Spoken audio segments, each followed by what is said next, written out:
நண்பர்கள் அனைவருக்கும் வணக்கம். 2 நாள் காத்திரை போடுறது ரொம்ப சிறப்பாகவே நடந்தது. நேற்று போராட்டம் முடிவு பண்ணும்போது எல்லாமே கிளம்பிட்டு நாளைக்கு காலையில் கண்டினியூ பண்ணிக்கலாம். போலீஸ் கூட்டு போயிட்டு அங்கே இறக்கி விட்றாங்க. நம்மளை இறக்கி விட்டு அழைக்க வைக்கிறாங்க. அவங்களும் அழைக்க வைக்கிறது. நம்ம போயிட்டு நாளைக்கு வரலாம். நம்ம ஒரு கணக்கு போட்டு கிளம்பணும். போலீஸ் ஒரு கணக்கு போட்டாங்க. நம்ம பிளான் ஏ போட்டால் plan B, plan C, Z வரைக்கும் போலீஸ் பிளான் வச்சுருக்கோம். ஏன்னா நம்மள மாதிரி தான் போலீஸும் மேலதிகாரி சொல்கிறது தான் அவங்க செய்வாங்க. அவங்களுக்கு இந்த பாதிக்கப்பட்டவங்க அவங்களுக்கு நியாயம் கிடைக்கணும் அப்படிலாம் அவங்க யோசிக்க மாட்டாங்க. அவங்களுக்கு தேவை அவங்க கூட்ட வரக்கூடாது, பிரச்சனை நடக்கக்கூடாது. அவங்க பாதிக்கப்பட்டிருந்தாலும் சரி, இருந்தாலும் சரி, அதெல்லாம் அவங்க கண்டுக்க மாட்டாங்க. இதுதான் உண்மை. நேற்றே நம்மளை என்னென்னவோ ட்ரை பண்ணி பார்த்தாங்க. அநாகரிகமாகவும் பேசி பார்த்தாங்க. முடிஞ்ச அளவுக்கு நண்பர்கள் நம்ம கட்டுப்படுத்தணும். அதுக்கப்புறம் அவங்களும் சில நண்பர்கள் மேலே கை வச்சுருக்காங்க. அதையும் மீறி பொறுத்து பொறுமையாக வந்திருக்கோம். அதனால் தோண்டு போகாதீங்க. நேற்று எல்லோரும் கிளம்பி போகும்போது நான் யோசித்தேன். அது மீதி இருக்க நண்பர்கள் கிடச்சானா கண்டிப்பாக அதுமாரி போலீஸு கேஸு இதெல்லாம் பண்ணுவாங்கன்னு. எல்லாம் எனக்கும் குடும்ப சூழ்நிலை சரி போயிட்டு காலையில் வரலாம், 2 நாள் இங்கே இருக்கும், உடம்பு வர கொஞ்சம் முடியலையே சொல்லிட்டு நானும் யோசித்து கொஞ்சம் தூரம் நடந்து போயிட்டு கிட்டத்தட்ட ஒரு 10 பேர் நாங்கள் நண்பர்களாக இருந்தோம். ஒரு 1/4 மணி நேரம் நின்றுருந்தாங்க. போகலாமா இல்லை திரும்பி இங்கே போகலாமா, நிற்கலாமா? அப்புறம் பார்த்தா இல்லைங்க கொஞ்சம் போக சொல்லி கரைஞ்சி போகிறவங்க போக சொல்லிட்டாங்க, நாளைக்கு வர சொல்லிட்டாங்கன்னு சொல்லிட்டு நிறைய நண்பர்கள் சொல்லிவிட்டு போனாங்க. அதுக்கப்புறம் மனசு இல்லாமல் தான் அங்கேருந்து வந்தோம். நைட்டு இதுமாரி நடக்கணும் ஒரு உள்ளுணர்வு சொல்லிகிட்டே இருந்தது. அதுதான் இப்போ நடந்திருக்குது. இப்போ 50 பேர் மேலே எஃப்ஐஆர் போட்டிருக்காங்க. நாளைக்கு பிரச்சனை நடந்தால் அவங்க லைஃப் கேள்விக்குறியாகும்ன்ட்டு ஒரு பதிவு போட்டிருக்காரு. அதையும் மீறி நம்ம எதனா பண்ணால் அந்த 50 பேருக்கு, ஏன்னா அவங்க மேலே தான் நோட் பண்ணியிருக்காங்க, டீட்டெயில் அவங்ககிட்ட தான் இருக்குது. வேறு எதனா பிரச்சனை ஆகுமா என்ன ஆகும்னு சொல்லிட்டு நம்ம யோசித்து போராட்டத்தை அவங்க தான் முடிவெடுத்து பண்ணுறாங்க. இது 1 மாதம் 2 மாதம் பிளான் பண்ணி பண்ணல, 2 நாளில் பிளான் பண்ணி நம்ம பண்ணது. சில சங்கங்கள் வெளியே குறை சொல்லிட்டு இருக்கிறாங்க, இவங்க அவசரப்பட்டு பண்ணிட்டாங்க அப்படி இப்படின்ட்டு. அதனால் நம்ம வேகத்தை விட விவேகம் ரொம்ப முக்கியம் அந்த நேரத்தில். அதனால் போராட்ட காலத்தை உருவாக்கின நண்பர்கள் ஒரு பதிவு போட்டு அமைதி காலம்னு சொன்னாங்கன்னா அதை கொஞ்சம் ஃபாலோ பண்ண பாருங்கள். நீங்கள் உங்கள் இஷ்டத்துக்கு கோவப்பட்டோ ஆத்திரப்பட்டோ வெளியே தெரிஞ்சால் உடனே ஐயோ பாதிக்கப்பட்டுக்கிறாங்க, உடனே ஆறுதல் சொல்லி நம்மளுக்கு தேவையானதெல்லாம் கொடுத்துருவாங்கன்னு சொல்லிட்டு தவறான பாதையில் போகாதீங்க. நம்மளுக்கு பொறுமையாக இருக்கிறது ரொம்ப கஷ்டம். ஆனால் கோவம் அடைஞ்சு ஒரு விஷயத்தை பண்ணுறது ரொம்ப ஈஸி. அதை தான் நான் எல்லாருக்கிட்ட நம்மக்கிட்ட எதிர்பார்க்குறாங்க. அதை தயவு செஞ்சு பண்ணிடாதீங்க. கொஞ்சம் பொறுமையாக இருங்க. ஒரு மாதம் சொல்லியிருக்காங்க. இத்தனை வருஷம் காத்திருந்தோம், 1 மாதம் காத்திருக்கிறதுல ஒன்றும் பிரச்சனை இல்லை. அதனால் காத்திருப்போம். அடுத்து என்னென்னு சொல்லிட்டு நம்ம போடுவாங்க, குரூப் மீட்டிங் என்ன போடுவாங்க, அதை பார்ப்போம். அது நம்ம நேற்று போலீஸ் ஸ்டேஷனில் லாக்காக இருந்து நம்மளுக்கு தெரிஞ்சிருந்தாங்கன்னா நேற்று நம்ம அந்த போலீஸ் ஸ்டேஷனில் போய் நின்று அந்த 3000 பேர் 4000 பேர் அந்த போலீஸ் ஸ்டேஷன் வாசலில் நின்று வெளியே அனுப்புங்க, அவங்கள கேஸ் எதுவும் போடாதீங்க, நம்ம உடச்சிருந்தோம்னா ஓகே. அவங்க போனாங்க, தனியாக இது பண்ணாங்க. இப்போது நம்ம கூட வந்த நம்ம நண்பர்கள் நேற்று நான் அந்த கூட்டத்தில் சொன்னது அதே தான். உன்னை நம்பி 4 பேர் வந்திருக்காங்க, அந்த 4 பேர் உன்னை நம்பின்னு இருப்பாங்க. அதனால் நம்ம பண்ண ஒரு தப்பு யாரையுமே பாதிக்கக்கூடாது. நம்ம அதையும் பார்க்கணும், நம்மளோட கோபத்தையும் பார்க்கணும், ஆப்போசிட்டில் இருக்க பயத்தையும் பார்க்கணும், நம்மளை நம்பி இருக்காங்கன்றதையும் பார்க்கணும். அதனால் நம்ம எதுவும் வேகத்தில் பண்ணுற எதுவும் இன்னொருத்தவங்களை பாதிப்பு அடைஞ்சிடக்கூடாது. வீடியோவில் இருந்தால் போனால் யாரும் பார்க்க மாட்டேங்கிறதால சுருக்கமாக முடிக்கிறேன். இது தோல்வி கிடையாது. என்னை பொறுத்த வரைக்கும் நம்ம வெற்றி தள்ளி வைக்கப்பட்டுள்ளது. போராட்ட குணம் இருக்கிற எல்லாருமே இந்த வார்த்தையை தான் யூஸ் பண்ணணும். தோல்வி கிடையாது, நம்மளுக்கு வெற்றி தள்ளி வைக்கப்பட்டிருக்குது. அதனால் யாருமே தவறான முடிவுலையோ வேகத்துலையோ எமோஷனில் எதுவும் பண்ணாதீங்க. அது உள்ள மாட்டேன்னு 50 பேருக்கும் பாதிப்பு, இப்போ எமோஷனலாக வர அத்தனை பேருக்கும் பாதிப்பு. நம்மளுக்கு வெளியே சொல்கிறாங்கல்ல, இவங்களுக்கு அனுபவம் கிடையாது, திறமை கிடையாதுன்னு சொல்கிறத அவங்களுக்கும் மைக்கு பிடிச்சி பேசுறதுக்கு ஒரு பாயிண்ட் கிடைக்கும். ஏன்னா அவங்க கேங்மேனுக்காக போராடுற யூனியனாக இருந்தால் கேங்மேன் பாதிக்கப்படும் போது நின்று நம்மளுக்கு எல்லாத்தையும் பக்கமாக நிற்பாங்க. அவங்க என்ன பண்ண தெரியுமா, அவங்க ஒரு டேட்டு போடுவாங்க, அவங்க ஒரு பேனர் போடுவாங்க, அவங்க ஒரு நோட்டீஸ் போடுவாங்க. அந்த போராட்டத்தால் அவங்களுக்கு எதனா பெனிஃபிட் கிடைக்குதா, பேர் கிடைக்குதா, அதான் பார்ப்பாங்க. கூட்டுக்குழுவில் அப்படி நடக்காது. இப்போது நம்மளுக்கு ஒரு சங்கம் சப்போர்ட் பண்ணுது, ஃபெடரேஷன் கூட நிற்கிறாங்க, களத்தில் நிற்கிறாரு, போலீஸார்லேருந்து கூட நிற்கிறாரு. ஆனால் அது நம்ம குறை சொல்கிறோம். அவர் நம்மளுக்கு ஆள் பிடிக்க வந்திருக்கிறாரு, மெம்பர் பிடிக்க வந்துடுங்க. மெம்பர் பிடிச்சா பிடிச்சிட்டு போட்டோங்களாங்க, களத்தில் நம்ம கூட நிற்கிறாருல, மெம்பர் பிடிச்சா பிடிச்சிட்டு போட்டோமே, இதெல்லாம் இருக்குது. நம்மளோட 2 நாளாக வந்து நிற்கிறாரு கூட. போலீஸ் கூட பஸ்ஸில் ஏறாரு, கூட வராரு, போகிறாரு, எல்லாமே பண்ணுறாரு, கண் கூட பண்ணுறாரு இல்லைங்க. நம்மளை குறை சொல்கிற எந்த யூனியனுங்க வந்து நின்றுச்சு? கூட்டுக்குழுவில் எல்லா யூனியனும் ஒன்றா தான் நிற்கிது. கூட்டுக்குழுவில் மொத்தம் யூனியனும் ஒன்றா நிற்கிது. இப்போ நம்ம தனியாக நிற்கும் போது யாரும் வந்தது? எல்லாரோட கோரிக்கை ஒன்று தானேங்க, கேங்மேனுக்கு கலவு தேவை கிடைக்கணும். ஏன் வந்து நிற்கல? கூட்டுக்குழுவில் அவங்களுக்கு ஒன்று தேவைன்னா வந்து நிற்கிறாங்களே மற்ற பேரும். ரெஜிஸ்ட்ரேஷன் ஓணும் அது ஓணுன்னு நிற்கிறாங்களே. அப்போ அவங்களுக்கு தீண்டு தகாதவங்க ஆகலையே. எல்லா யூனியனுமே வந்து அங்கே அண்ணன் தம்பியோ மாமா மச்சானோ கூடி பேசிக்கிறாங்களே. அப்போ அந்த பகையெல்லாம் தூக்கி ஓரம் வச்சிடறாங்களே. நம்ம கோரிக்கையும் அவங்களுக்கு முக்கியம். அது நடக்கணும்னா நேற்று வந்து நின்று ஒன்று நம்ம பலமாக இருந்திருக்குமே. ஏங்க நம்மளுக்கு பின்னாடி மட்டும் தான் போராடணும், முன்னாடி எங்கே போகக்கூடாதுன்னு நம்மளுக்கு கட்டுப்பாடு போடுறாங்க. இன்ஜினியரிங் யூனியனு, சில யூனியன் நான் பேர் சொல்லி சொல்கிறேன், அவங்களுக்கு 5% கிடைக்கலன்னு சொல்லிட்டு 10% கிடைக்கலன்னு சொல்லிட்டு காம்பவுண்டுக்குள்ளே போய் போகிறாண்டாங்க. அப்போ எந்த போலீஸும் கூட்டு போய் எஃப்ஐஆர் போடலையே. 5% கன்சிடர் பண்ணாங்களே, அழுத்தம் உருவாச்சே. நம்மளுக்கு மட்டும் கட்டுப்பாடு போடுறாங்க, எல்லாம் போடுறாங்க. நம்மளோட போராட்டத்தை தோல்வி என்னென்னா, கொண்டாட நிறைய பேர் இருக்காங்க. நேற்று தகவல் படி 8500 பேர் போராட்டத்தில் இருந்தாங்கன்ற பங்கேற்றாங்க, அப்சன் போட்டாங்கன்னு சொன்னாங்க. வெளியே இருந்த 1000 பேர் 1500 பேர் எங்கெங்க போனாங்க? இல்லை முதல் நாள் வராத ஒரு 5000 பேர் எங்கெங்க போனாங்க சொல்லுங்கள்? அந்த போராட்டத்தோட தோல்வியெல்லாம் அவங்க இப்போ என்ஜாய் பண்ணுவாங்க. ஏன்னா வந்து இப்போ அவங்க சங்கத்தில் வந்து ரொம்ப உண்மையாக வந்துட்டு இருக்காங்க. கேங்மேன் ஒரு ஒன்றுக்குள்ளே ஒன்றா இருக்கிறோம், நம்மளோட தோல்வியை இப்போ சந்தோஷமாக பண்ணுவாங்க. ஏன்னா அவங்க சங்கம் தான் ப்ராப்பராக பண்ணோம், இவங்க தப்பாக பண்ணிட்டாங்கன்னு அவனே போய் சொல்லிட்டு இருப்பான். ஒற்றுமைன்றது கேங்மேனும் ஒருத்தவங்க கூட லீவ் போட்டு ஒருத்தவங்க கூட வேலைக்கு போகாமல் நிற்கும் போது தான் அந்த ஒற்றுமை. ஒருத்தவங்க 2 பேர் வேலைக்கு போனாலும் நம்மக்கிட்ட ஒற்றுமை இல்லைன்னு தான் அர்த்தம். சரிங்களா? அந்த ஒற்றுமை இல்லாத தன்மையை எல்லோரும் யூஸ் பண்ணிப்பாங்க. எந்தெந்த யூனியனில் நீ இருக்கிறீங்களோ போவாதீங்கப்பா, அது தப்பு தவறு அப்படின்னு சொல்லிட்டு நிறுத்தினாங்களோ அவங்க எந்த அளவுக்கு உனக்கு பண்ணுறாங்கன்றதை தெரிஞ்சுக்கும்.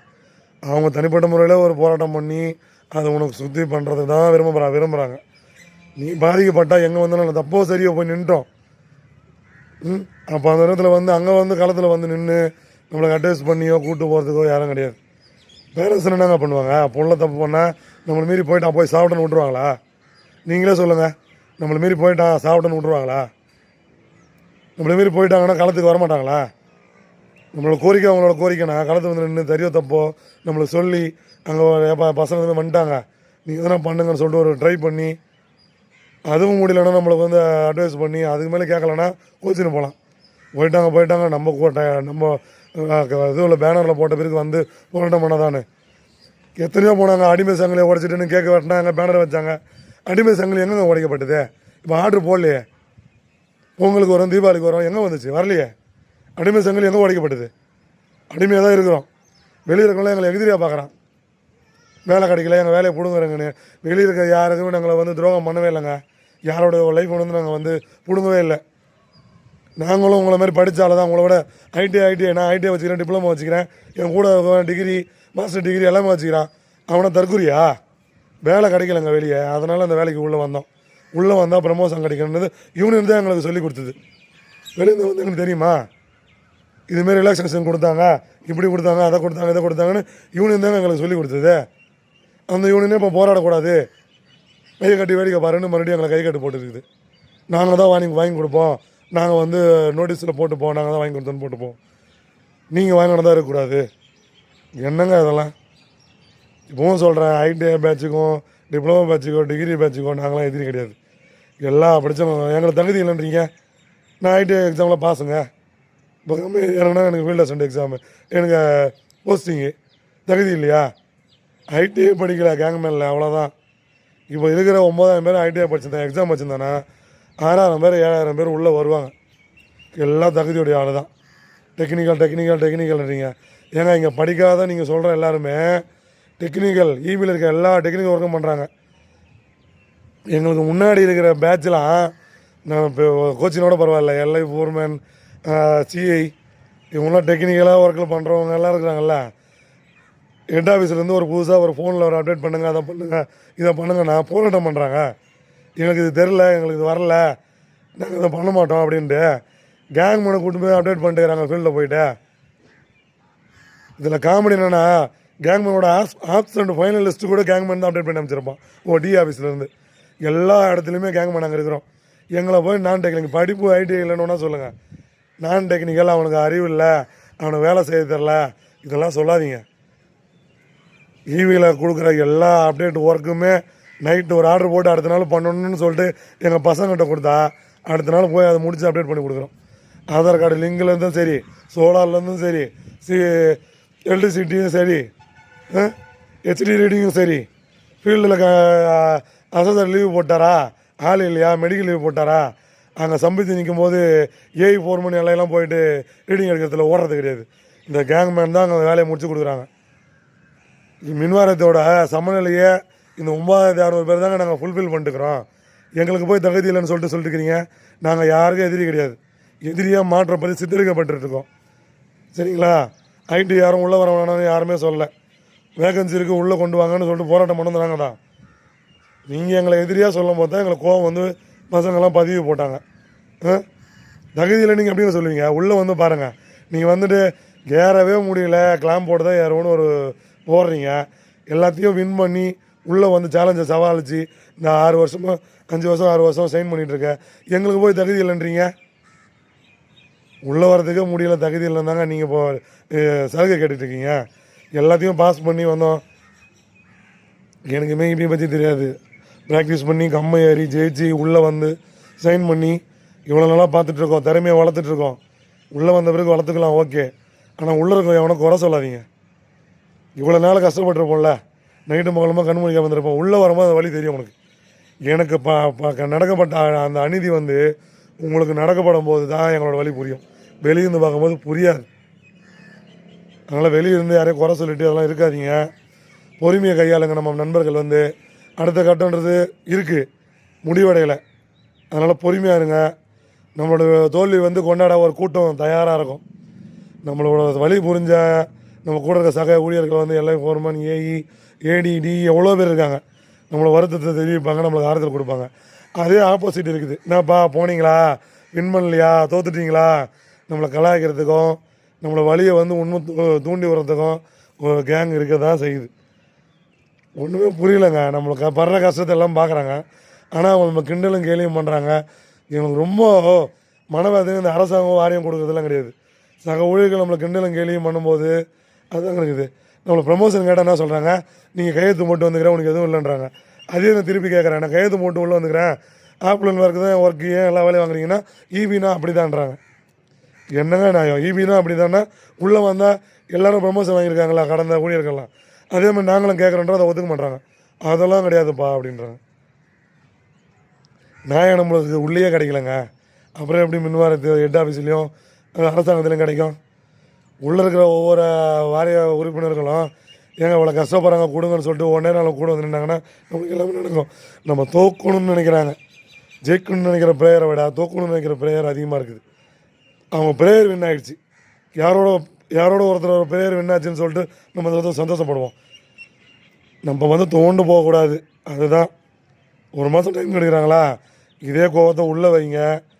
அவன் சரியாக பண்ணல, கேங் பண்ணி ஒன்றும் சரியாக பண்ணல, ஃபெடரேஷன் வந்து அழுத்தம் அதிகமாக கொடுக்கல, நம்ம இப்போ இருந்த யூனியன் வந்து சப்போர்ட்டுக்கு வரல, அவங்க வந்து நல்லா இருந்திருக்கோம், இல்லை அவங்க வந்து ஒரு யூனியன் போராட்டம் கண்டக்ட் பண்ணியிருந்தாங்கன்னா நல்லாயிருக்கும். இதெல்லாம் எதுவுமே சொல்லாதீங்க. அவங்கள மற்ற அங்கீகரிக்கப்பட்ட தரமான யூனியன்லாம் நேற்றே முடிச்சிட்ருப்பாங்க, இல்லை ஃபஸ்ட் நாள் முடிச்சிட்ருப்பாங்க. நாங்கள் போனோம் கேட்டோன்னு. நம்ம கூட உழைச்சா நம்ம வழியை புரிஞ்ச நான் நண்பன் வந்துன்னா கேட்டான், நீங்கள் என்ன சொல்கிறீங்க கேட்டான். கண்டினியூ பண்ணணுமா? அவனுக்கு தெரியும். போயிட்டு வந்திருந்தான், உள்ளே போயிட்டு வந்தான், அவனுக்கு எல்லாமே மிரட்டல் எல்லாமே வந்திருக்கும். நம்மகிட்ட வந்து என்ன கேட்டான், நண்பா என்ன பண்ணலாம் அதை சொல்லுங்கன்னு கேட்டான். கண்டினியூ பண்ணலான்னு எல்லாரும் சொன்னோம். கண்டினியூ பண்ணலான்னு என்ன இப்போது ஊபர் டெஸ்ட்டில் போய்ட்டு உட்காந்து பேர் வாங்கிட்டு உட்காந்துருக்கான். யாருமே குறை சொல்லாதீங்க. அவனை வழி அவனை தான் தெரியும். அவனுக்கும் வாழ்க்கை, அவனுக்கும் வேலை, அவனுக்கும் குடும்பம் எல்லாமே இருக்குது. அதனால் பொறுமையை கையாளுங்க. கலந்து உரையாடி எல்லாமே பண்ணலாம். நம்மளுக்கு தேவையானது போலீஸ் கேஸோ அராஜகமோ அது கிடையாது. நம்மளுக்கு தேவை ப்ரமோஷன். நம்ம உழைப்புக்கேற்ற ஒரு ஒரு அங்கீகாரத்தை கேட்டு நம்ம நின்றுட்டுருக்கோம். யாரையும் வந்து மிரட்டியோ அராஜகம் பண்ணியோ போராட்டத்தை வேறு மாதிரி திசை திருப்பியோ மற்றவங்க வந்து நம்ம கேவலமாக சொல்ல வச்சிடாதீங்க. திறன்பட நின்னோம், களத்தில் சிங்கம் மாரி இருந்தோம். எல்லாருமே பெண்களும் சரி ஆண்களும் சரி நிகராக நின்று ஒரு மிகப்பெரிய போராட்டத்தை பண்ணோம். இதெல்லாம் வரலாறு. வாரியத்தில் ஷார்ட் அண்ட் பீரியடில் உள்ளே வந்து திறமையை வளர்த்துக்கிட்டு எல்லாரோட பணியை எடுத்து செய்கிறது நம்மளுக்கு வெற்றி. தனியாக ஒரு யூனியன் ஆரம்பித்து 1க்கு 2 யூனியன் வச்சு போராட்டத்தை நின்று மின்வாரத்தையும் மற்ற யூனியனும் திருப்பியும் பார்க்குற அளவுக்கு திறன்பட செயல்பட்டோம். நம்மளோட திறமை அவங்களுக்கு தெரியும், நம்மளுக்கு தெரியல. நம்ம என்ன பண்ணோன்னு நம்மளுக்கு தெரியல, அவங்களுக்கு எல்லாம் தெரியுது. அசந்து போய் நின்று பார்க்குறாங்க. அதுவே நம்மளுக்கு பெரிய வெற்றி. ஒன்றும் முடிஞ்சு போகல. படம் எண்டு கார்டு ஒன்றும் போடல. கொஞ்சம் வெயிட் பண்ணுங்க, அமைதி காலுங்க. யாரையும் நான் அது பண்ணலாம் இது பண்ணலான்னு தூண்டி விடுற நண்பர்களை பார்த்துட்டு போய் நின்று நம்மளுக்கு ஒரு அசிங்கத்தை கொண்டாக்காதீங்க. அனைவரும் வேலைக்கு போங்க. வேலைக்கு போகிற நண்பர்கள் நீங்கள் ஆப்ஷன் போட்டாலும் பரவாயில்ல, வீட்டுக்கு கிளம்பி போங்க.